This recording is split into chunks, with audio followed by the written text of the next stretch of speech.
Hello friends, നമ്മുടെ പുതിയ വീഡിയോയിലേക്ക് എല്ലാവർക്കും സ്വാഗതം. ഞാൻ ലക്ഷ്മി. എല്ലാവരും സുഖമായിട്ടിരിക്കണമെന്ന് വിശ്വസിക്കുന്നു.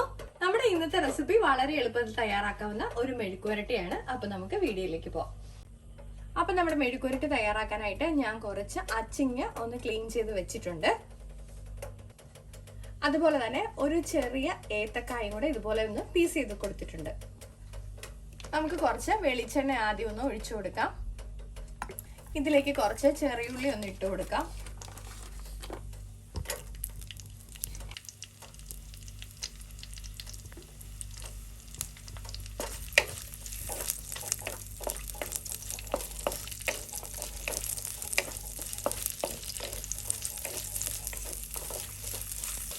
ഇതിലേക്ക് നമുക്ക് ഈ സമയത്ത് ലേശം കറിവേപ്പിലയും കൂടെ ഒന്ന് ഇട്ട് കൊടുക്കാം.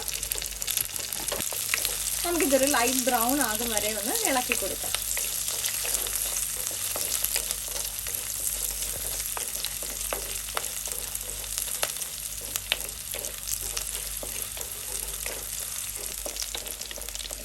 ഇപ്പൊ നമ്മുടെ ചെറിയുള്ളിയൊക്കെ ഏകദേശം ഒന്ന് മൂത്ത് വന്നിട്ടുണ്ട്.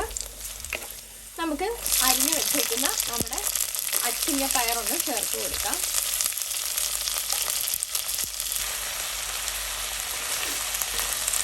നമുക്കിതൊന്ന് ചെറുതായിട്ടൊന്ന് ഇളക്കി കൊടുക്കാം. അതിനുശേഷം ഒരു 5 മിനിറ്റ് ഇതൊന്ന് അടച്ചു വെക്കാം.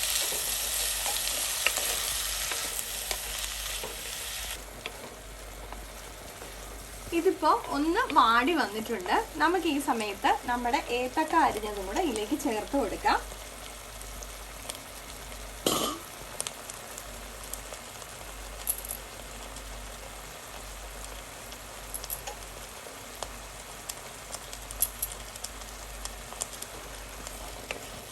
നമുക്കിനി ഇതൊന്ന് ഇളക്കിയതിന് ശേഷം ഒന്നുകൂടെ നമുക്കൊന്ന് ആവിയിൽ വെച്ച് വേവിച്ചെടുക്കാം. ഇനി നമുക്കൊരു 10 മിനിറ്റ് ഇതുപോലെ ഒന്ന് അടച്ചു കൊടുക്കാം.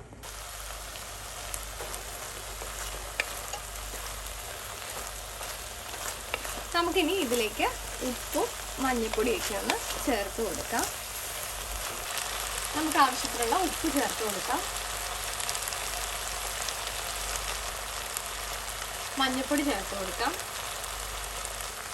ഇനി നമുക്ക് മുളക് പൊടി ചേർത്ത് കൊടുക്കാം. ഞാനിവിടെ ചേർക്കുന്നത് കാശ്മീരി ചില്ലി പൗഡറാണ്. ഒരുപാട് എരിവ് വേണ്ടാത്തതുകൊണ്ടാണ്. എരിവിനനുസരിച്ചിട്ടുള്ള മുളക് പൊടി ചേർത്താൽ മതി. ഇത് നമുക്ക് ഈ മുളക് പൊടിയൊക്കെ നമ്മൾ ചെറിയുള്ളി ചൂടാക്കുന്ന സമയത്ത് വേണമെന്നുണ്ടെങ്കിൽ ഒന്ന് ചൂടാക്കി കൊടുക്കാം. എന്നിട്ട് ഇതിലേക്ക് നമ്മുടെ പയറും കായും കൂടെ ഇട്ട് കൊടുത്താലും മതി. നമുക്കിനി ഇത് അടച്ച് വെച്ച് കുക്ക് ചെയ്തെടുക്കാം. അപ്പം നമ്മുടെ മെഴുക്കുവരട്ടി ഇവിടെ റെഡി ആയിട്ടുണ്ട്. നമുക്ക് വളരെ ഈസി ആയിട്ട് തന്നെ തയ്യാറാക്കി എടുക്കാവുന്നതാണ്.